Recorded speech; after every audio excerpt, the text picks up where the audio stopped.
What's up, everybody? Happy Tuesday. Hope all you're having a great day so far today. Getting into this episode of GH. Okay.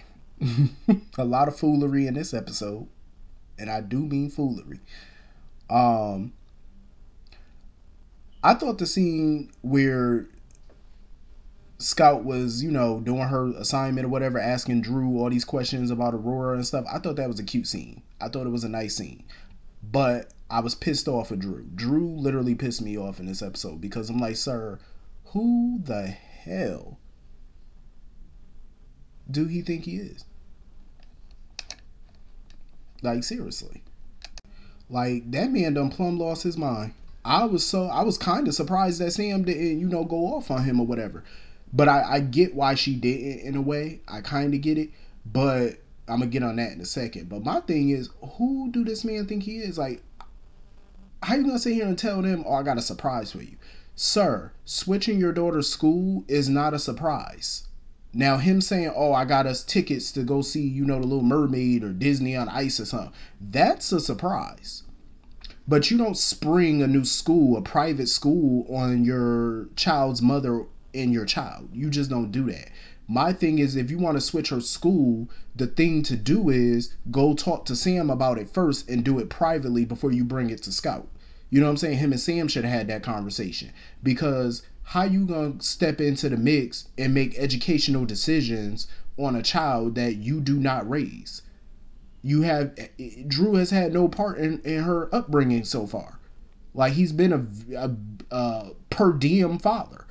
I can't even call him a part-time father. You've been very much per diem.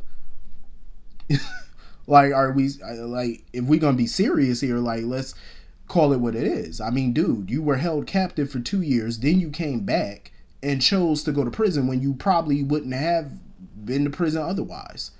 You chose to go to prison and spend months away from your daughter again after you done spent 2 years from her. That was on him. And then he had the nerve to sit here, oh, me and your mom, we created Aurora, we bought it, and renamed it Aurora for you, just in case you ever wanted to work there. Sir, is this the same Aurora that you were willing to sell to help Carly out with her SEC debt? That same Aurora. If I was Sam, I would have bashed him over his damn head. I'm just saying, the gall, the audacity. The audacity. And again, this is what I don't like about Drew. The privilege. Sam already talked about, I guess Christina used to go to that school when she was little. And Sam said that the school has a mile-long wait list. And there's plenty of kids on that wait list. She didn't feel right about her daughter, because apparently there's some kid that's getting ready to leave the school. So that frees up a spot. Sam, she wasn't cool with that. The thought of pushing her daughter ahead of the wait list. When there's another kid who's been sitting there waiting and waiting and waiting, and they're finally going to get their chance to get into that school. Now their daughter is going to be shoehorned up to the front of the line. Sam wasn't happy about that. That's that privilege. That's privilege. He's using his privilege and his contacts and stuff to sit here and just leap over the line for his child. And that's not right. And Drew don't even know how to read the freaking room. Because when he was on the phone with his contact, when he was leaving, oh, my daughter and her mom are excited about this. Sir, do you not read their faces? You don't know how to read the room? You don't know how to read people? Scout did not look happy about this. Sam did not look happy about this. What about their facial expression told this man that they were cool with this, that they were happy? Because they damn sure won't. They were not happy. They weren't happy at all. And the thing is,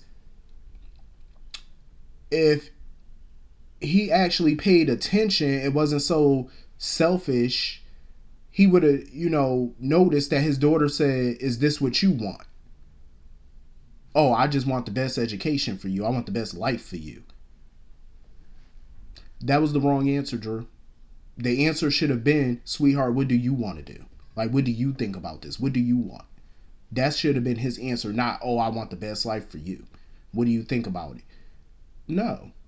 That shouldn't have been your first response to that question. Because obviously she said okay because she was trying to appease Drew and he was too stupid to see that. He's such a narcissistic ass. Like, I'm like, sir, no. I get why Sam didn't blow up at him at the table, because I can understand maybe she didn't want to do that in front of Scout. I can respect that. I get that. But I would have pulled him to the side or something. I would have told him, listen, I'm going to drop Scout off or whatever with the sitter or whoever. But me and you need to have a private one-on-one. We need to have a Q&A. Because I'm about to cue your ass in a minute. Sir, no. Who the hell gave him the right to come in here and just make decisions on her education when you've been barely a part-time parent? That's not how this works, bruh. Absolutely not. Drew is such an ass. Then talking about how the school has, for older kids, I guess, you know, at some point you could study abroad or whatever. And it just sounded to me like you trying to ship her away. I mean, at first when he mentioned it, I thought it was like one of them little boarding schools where they, you know, got to fly out. You know, you got to visit them. But, you know, once Sam broke it down and said that it's a drive away, I said, okay, so it's probably then a day school then. Which is fine. But at the end of the day, I'm all for people wanting their kids to have the best education. But there's a right and wrong way of going about that. You know what I'm saying? And Sam was like, shit, that school expensive as hell. Because Sonny put, you know, him and Alexis put Christina there. But, you know, obviously Sonny got the money for it. Drew talking about, oh, I got the money for it too. That's not the point, sir. That's not the point. The difference with the Sonny and Alexis and Christina situation was Christina and Sonny's, I mean, not Christina, but Alexis and Sonny, I'm pretty sure, spoke about it. You know what I'm saying? And they agreed that Christina should go to that school. You know what I mean? Drew did not consult anybody but his damn self. That's the problem. You know, and I think Sam needed to check him on that. And I really felt bad for Scout because once she got home, she opened up to her mother and basically told her, I don't want to go there. And I felt bad for that little girl because she was just doing stuff to make her father happy. And I really wish Sam would say something to him about that. Because I don't like how he put that little girl on the spot, in front of Sam and just, you know, put her out there. So anyway, moving on from that, I totally was on TJ's side today. 1,000% I was on TJ's side because I felt like what Molly did was wrong. You know what I mean? You don't set up a consultation with the surrogate coach or whoever the person is, you know, the surrogate finder or whatever, the person that helps them find the surrogate or whatever. You don't do that. You know what I'm saying? Without consulting him. Oh, well, we just had a conversation about it this morning. I'm telling you now. That's not good enough. You should have talked to him before you talked to the person to set up the appointment. You should have talked to him about what he felt. And she just completely just never mind how he felt about it and went on with the shit anyway. I totally get where TJ's coming from. At the end of the day, it's not like the baby wasn't real. There was a real human growing inside that surrogate. You know, the baby was real. She was really pregnant with a child. And y'all were a couple of weeks away from finding out the sex of said child. And you gonna sit here after the baby died, not that long ago, it was just like a week ago or whatever that the child was gone. And you talking about setting up a new appointment as if that didn't matter? Like, this man is still grieving. You know what I'm saying? You can't replace a baby with another one. That man grieving. I don't blame TJ for blowing up on Molly, like for being mad at her. I would have been too. Like, what are you doing? Why don't we take some time and grieve our loss and give it a little bit, you know, a little bit of time or whatever, however long it take me to get over this or, you know, come to terms with it. Then we can move on and go from there. What is the rush with having a baby? What is the rush? Y'all are both young. Very young. What is the rush? Let me grieve and hopefully let you grieve some more because obviously Molly ain't fully grieved and she not over it. I think she just making impulsive decisions. You know, let's grieve and then pick this up later. What is the rush of us having to have a consultation right now? And then she got the nerve to still go to the Port Charles Grill to meet up with the lady. I'm like, are you serious? Why you didn't call? You see how upset this man was. Why didn't you pick up the phone and just call the lady and cancel for right now and put that on the back burner until you and TJ had another discussion on this? Or give it some time? Like, Molly is really going to F this relationship up. I'm telling you, with her little baby obsession right now, you going to fuck this relationship up. Because I seen how pissed TJ was, and I don't blame him. I'm trying to make sense of what's going on between TJ and Portia. Because he has been confiding in her a lot lately. Like, she was the first person he told that they had the miscarriage. That was the first person. Now he telling her that, you know, him and Molly pretty much are on the outs. Like, they had a disagreement about the surrogacy and stuff. I'm like, what's going on with y'all? Like, you confide in her a lot more than you are anybody else at this point. I wonder. I'm curious. Are the writers about to go there?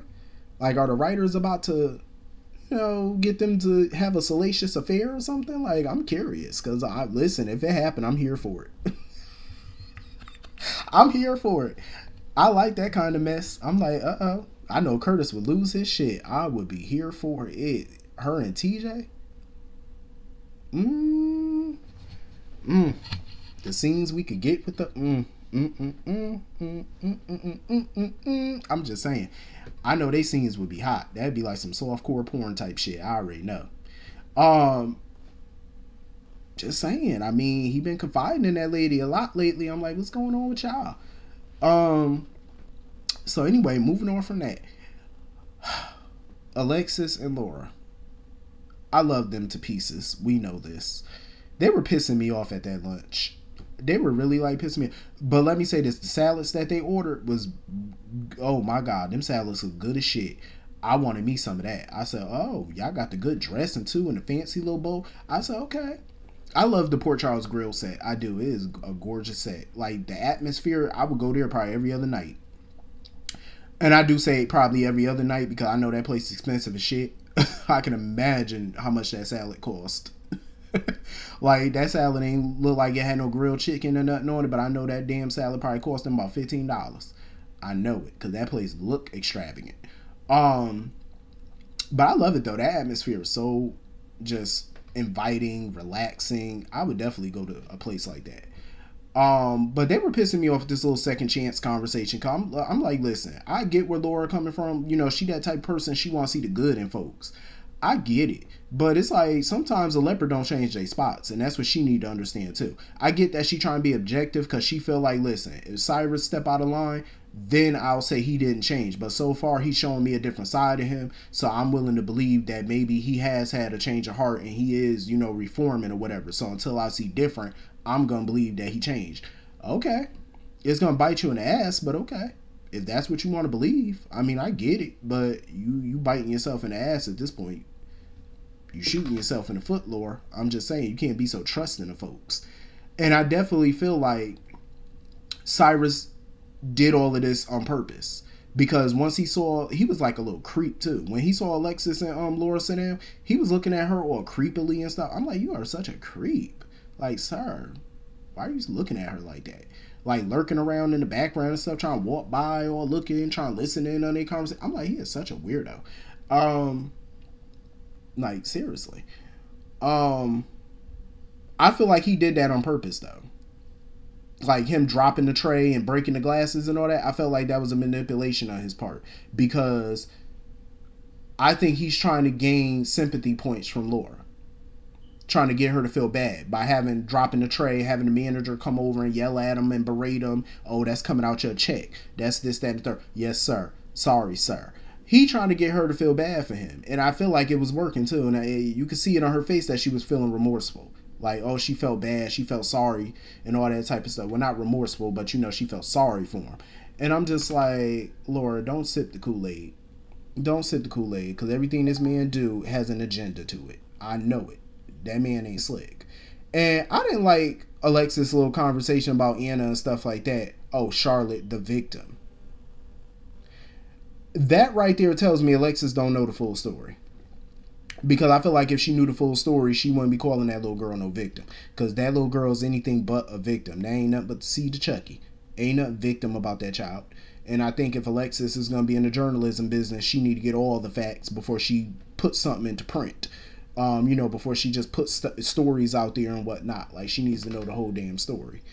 So anyway, moving on from that. What else? I love the little scene with Drew. I mean, not Drew. Dante and Sonny. I'm glad, you know, that they communicate in a way where it doesn't jeopardize Dante's career and, you know, Sonny confiding in him, letting him know everything that's been going on, you know, with Cyrus and whatnot. Because Dante definitely needed to know that little tidbit of information. I didn't agree with Sonny when he was talking about Robert. I mean, I get it, you know what I'm saying, because the law in Port Charles do be slacking. But for him to think that Robert would give Mason some little slap on the wrist deal, I'm like, Sonny, please, Robert ain't that lame. He ain't lame. That man ain't about to get his boy no slap on the wrist. He ain't about to sit here and give him no 2 years in prison.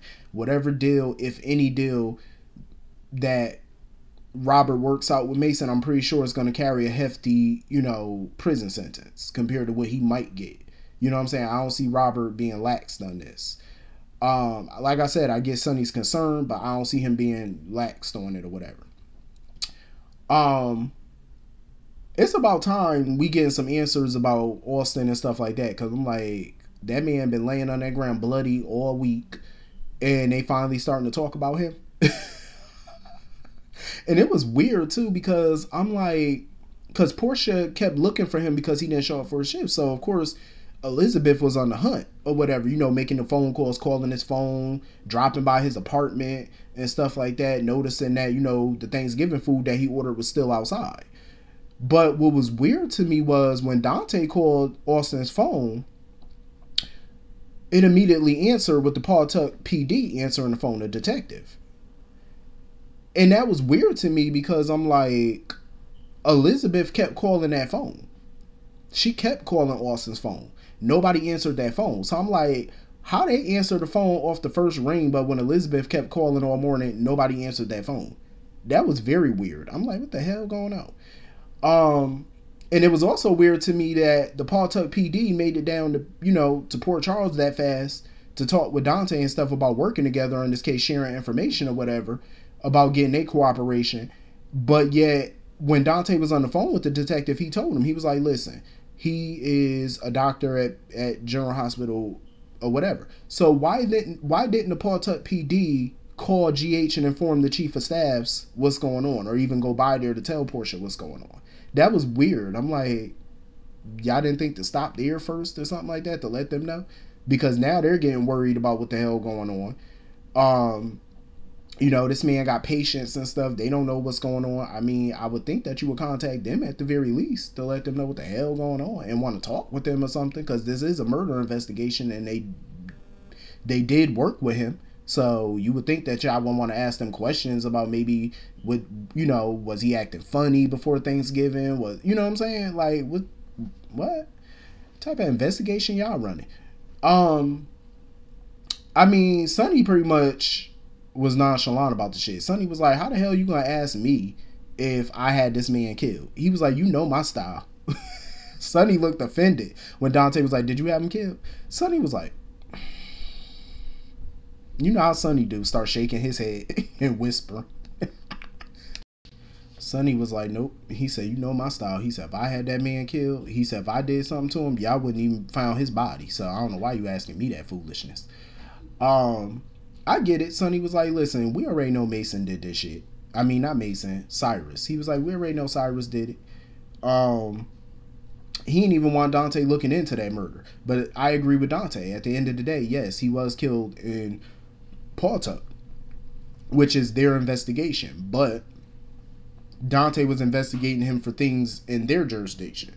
So obviously they're going to have to share information because they both have cases that need to be closed. And Pawtucket PD's victim happens to be Dante's suspect. So they have to share information. They got to work together. I don't think Pawtucket is going to get any clues or anything like that. I got more faith in the PCPD than I would, Pawtucket. But we shall see how that, shakes out. I love that scene where, Sonny was walking to his car and stuff like that, made that phone call, told somebody meet him at the Metro Court or whatever right now. I love that scene because I love the outside shot. It made it look even more realistic. So I love that shit. Like, I love the production value of this show. I really do. Like I said, they give us some damn good looking sets. And the outside scenes that they shoot, it look hot. Especially with the sun glaring and Sonny getting in the car and stuff. You see the interior of the car. It was hot. It made it look so, like, cinematic. You know what I'm saying? Like, I love that. But shit is heating up with this case.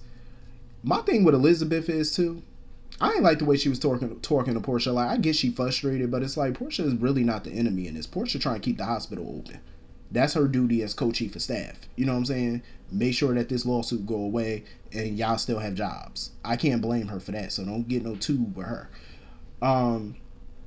But my thing with Liz is I'm ready for her to get her own story, because even in her own story, it's like she plays second fiddle, and now here she is playing second fiddle to Finn, you know, in his story. And that little just breathe. I'm like, what the fuck is this, Lamaze class? Like, breathe. I was just waiting for him to go, you know, like you in Lamaze and shit. I'm like, okay. I really felt like Finn should have never talked to that GH lawyer, because even the GH lawyer was like, oh, that is smart of you to get your own attorney. I'm like, duh. I felt like he shouldn't have talked to her by himself. That whole interview where she was asking him questions and stuff, I wouldn't answer nothing. Not one question without my attorney. Because once she started asking him that last little question, oh, did he exhibit any symptoms? Like, did you think he exhibited symptoms of cancer or whatever? Did you see anything? I'm glad he shut his mouth at that moment and was like, no, I need to get my lawyer. I said, duh, you should have did that from get-go. You don't talk to nobody without legal representation. You know what I'm saying? Because she's not on your side. She's hoping that you slip up and say something. That way, when they do go to court, she could use that shit against you and throw your ass under the bus to save the hospital. That's why you don't talk to people without no attorney present. That was your first mistake, and a rookie one at that. I'm like, sir, you don't speak to nobody without your lawyer. You don't say zilch. All you gotta do is say no comment, and we could reschedule until my attorney can get here. Duh. That's what you do. You don't say shit without no lawyer, fan. Come on now. Do better. So anyway, that was pretty much the whole episode. Hit the comment section. Let me know what you all thought, and I will see you all later. Hope you all have a great night. Peace.